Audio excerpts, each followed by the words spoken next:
Jean de Bernières, le chrétien intérieur. À mon avis, le grand secret de l'oraison est de recevoir en tranquillité et en pureté l'impression des rayons du soleil divin qui réside dans le fond de notre âme. C'est lui qui peut illuminer sans le secours de nos raisonnements, qui allume en nous le divin amour, sans tourmenter notre volonté par la production d'une multitude d'actes, et fera fructifier toutes les vertus sans quasi nous en apercevoir, ni savoir comment cela se fait. Que l'âme ait soin d'être nette et pure de toute imperfection, morte aux créatures et dans le désir de souffrir. Et pour l'oraison, qu'elle ne s'en mette point en peine, Dieu fera en elle tout ce qu'il faut et en une manière qui passera ses espérances et même son intelligence. Qu'est-ce que Dieu n'opère point dans une âme qui ne veut rien faire que s'abandonner à lui et se soumettre simplement, humblement et parfaitement à sa conduite. En ce degré d'oraison, le sujet préparé peut quelquefois servir. Quelquefois aussi, Dieu en donne un autre, selon son bon plaisir.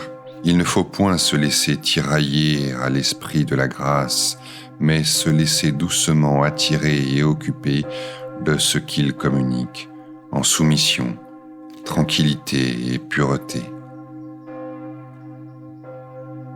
L'on ne peut point donner des règles certaines à ceux qui sont dans cet état d'oraison, Dieu y opérant différemment selon son bon plaisir.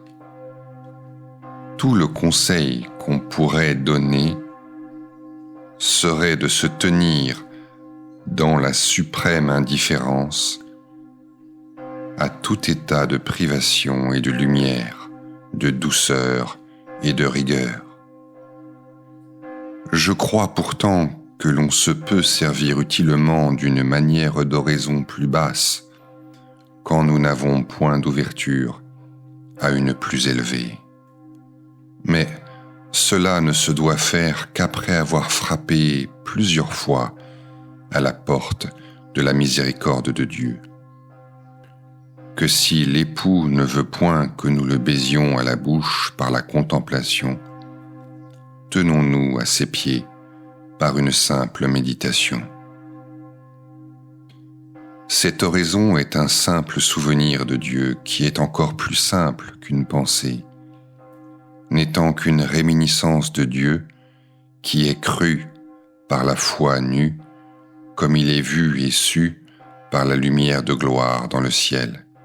C'est le même objet, mais connu différemment de l'âme. Cette voix est une docte ignorance. La terre est le pays des croyants et le ciel celui des voyants. Il ne faut pas voir Dieu ni les choses divines en ce monde, mais il faut les croire. La foi doit être nue, sans image ni espèce, simple sans raisonnement, universelle sans considération des choses distinctes.